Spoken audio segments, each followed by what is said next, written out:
사코팡스입니다.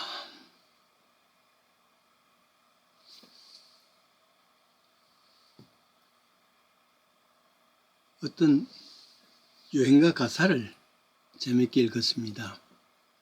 얄밉게 떠난 니마, 미련 없이 떠난 니마, 배신자여 배신자여, 내 청춘 내 행복 짓밟아 버려놓고 얄밉게 떠난 자여.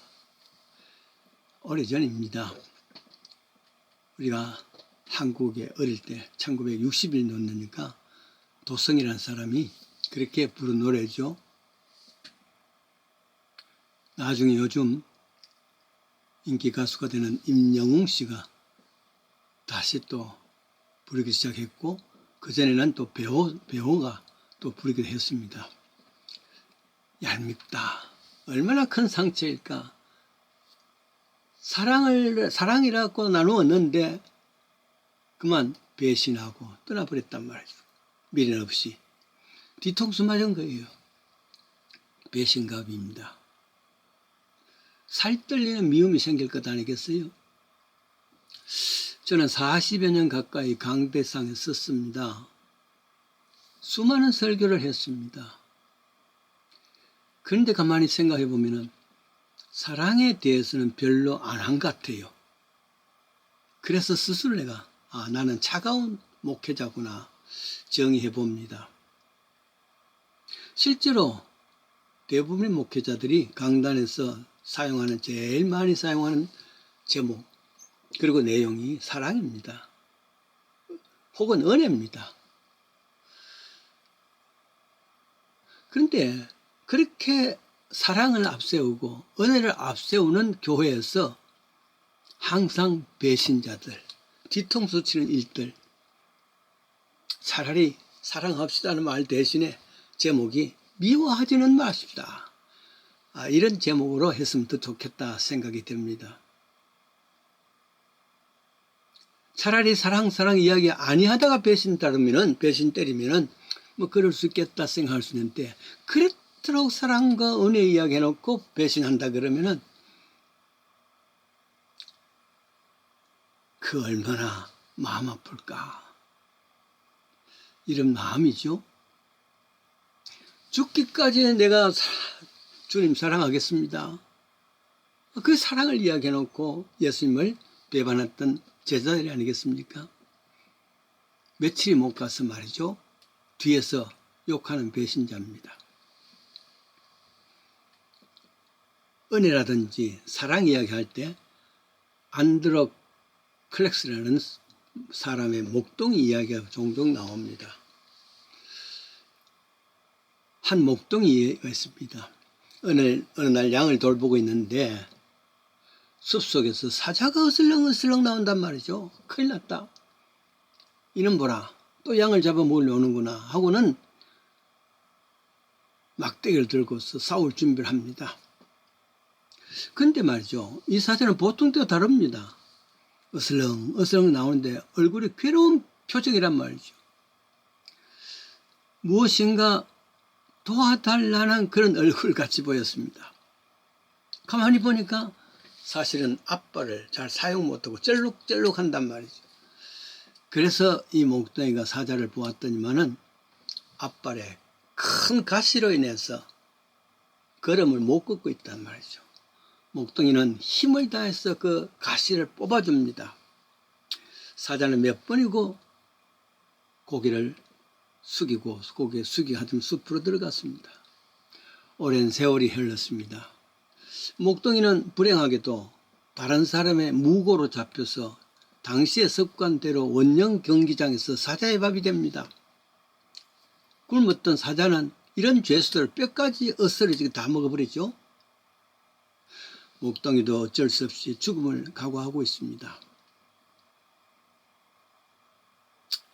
그것을 여러 사람들은 또 구경하면서 박수를 치죠. 인간의 모습이죠. 사악한 인간의 잔인한 모습이죠.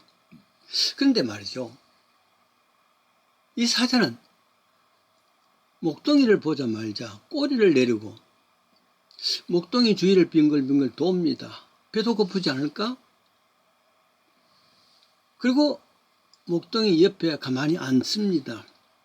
이 목동이는 죽은 목숨이라 생각하고 눈을 감고 이제 죽음을 기다리고 있는데 말이죠. 자기한테 사자가 몸이 기댈 때 눈을 떴습니다. 자세히 보니 얼마 전에 사자의 앞벌에서 큰 가시를 뽑아준 바로 그 사자란 말이죠.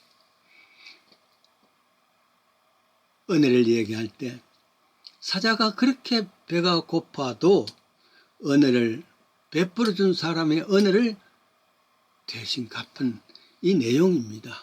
짐승도 은혜를 알고 사랑을 아는데 인간은 왜 은혜를 알지 못하는가? 왜 은혜를 배신으로 사랑을 미움으로 하는가? 그 이야기 할 때 항상 이 이야기 나옵니다. 그래요. 짐승도 은혜를 압니다. 하물며 인간인데 말이죠. 언제든지 배신할 수 있는 것이, 뒤통수 칠 수 있는 것이 인간이라는 것을 많이 경험합니다.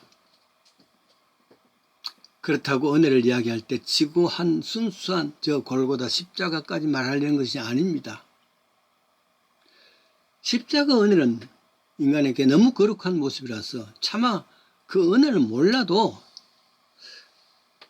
그 귀한 은혜를 몰라도 이 땅에서 인간은 다 은혜를 받고 사는 겁니다.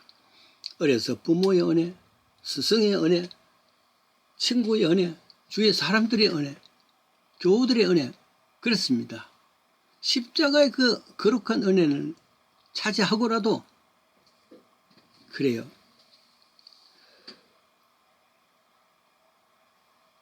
사람이 은혜를 알지 못하면은, 그 은혜에 대해서 사랑을 나누지 못하면은 그것은 죽은 신앙이죠. 이런 사랑을 비교할 때 세계 종교에서 이런 생각을 합니다. 한 사람이 잘못해서 강물에 가면 실족해서 떠내려갑니다. 불행하게도 참 수영도 못합니다. 물론 잘못은 그 사람이죠. 빠져 떠내려갑니다. 그럴 때 유교적인 사람들은 이렇게 말합니다. 손가락 치면서 야단하면서 그 봐, 그토록 글로 가까이, 물 가까이 가지 말라 했는데 꾸중하는 것, 이게 유교입니다. 또 불교에서는 그 봐, 연민과 무한한 자비심을 다 내면서 이것이 허무한 인생의 말로다, 이런 거죠. 여기 기독교라는 것은, 기독교라는 건 다릅니다. 일단 물에 뛰어 들어가서 떠내려가는 사람을 구합니다. 근데 물에 떠내려가는 사람도 수영도 못하고 구하기 위해서 던졌던 크리스찬도 수영할 줄 모릅니다. 그래도 정성을 다해서 이 사람을 구하려고 애쓰다가 같이 죽었어. 그게 은혜요. 그게 사랑입니다. 만약에 그렇게 해서 구출받은 사람이라면 두고 그 생명의 은인에게 감사를 표할 겁니다. 그렇다고 해서 이것을 동네방네 소문낼 일도 아닙니다.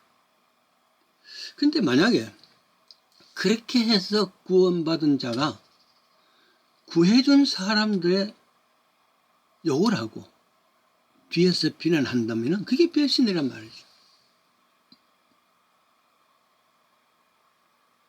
그 배신 앞에 쿨하게 받아들일 수 있는 것이 십자가의 은혜요, 십자가의 사랑입니다. 폴 리갑이라는 사람이 있습니다. 폴 리갑. 초대교회 사도 요한이 있죠? 그 제자입니다. 안디옥 출신입니다. 20대 청년으로 서머나 교회 알죠? 7교회 중에서 서머나 교회 감독이 됩니다. 근데 로마 황제 아우텔리우스 시대 때입니다. 그가 86살이 됐을 때인데 그때 크리스찬들을 많이 박해를 한 때가 있었단 말이죠. 결국 이 폴리갑도 잡혔습니다. 고문도 당하고 결국은 짐승의 밥이 된 거, 아니면 화형을 당합니다. 그래도 오랫동안 이 주위에서 말이죠, 감동의 신앙생활을 했던 사람이니까 여러 사람들이 바로 이 폴리갑은 풀어주려고 애를 썼습니다. 그래서 집정관, 로마 집정관이겠죠, 말합니다. 폴리갑, 네가 여기서 한 번이라도 나는 예수 모르요 한마디만 해라. 그러면 풀어주겠다. 그러면 사자법에서 풀어주겠다. 그럴 때 폴리갑이 하는 말입니다. 86년 동안 우리 예수님은 한 번도 나를 배반하지 않았는데 제가 어찌 감히 그 예수의 사랑과 그 믿음을 배신하겠습니까? 하고 마지막 불에 태워 죽긴 이런 순교당했던 사람 이야기가 있습니다. 그래요. 예수께서 십자가에서 스스로 돌아가시면서 사랑을 나눠줬는데 그 예수의 사랑을 배신한다는 것은 믿음을 배신하는 것이고, 그리고 또 사람을 배신하는 겁니다. 우리 이 땅에 살면서 무슨 일이 있다 할지라도 내 믿음, 내가 갖고 있는 믿음을 무슨 환경 속에서라도 배신하지 말고, 그것이 바로 십자가의 배신자가 될 수밖에 없습니다. 믿음은 지금이나 어제나 오늘이나 내일이나 동일하게 하나님을 섬기는 자입니다.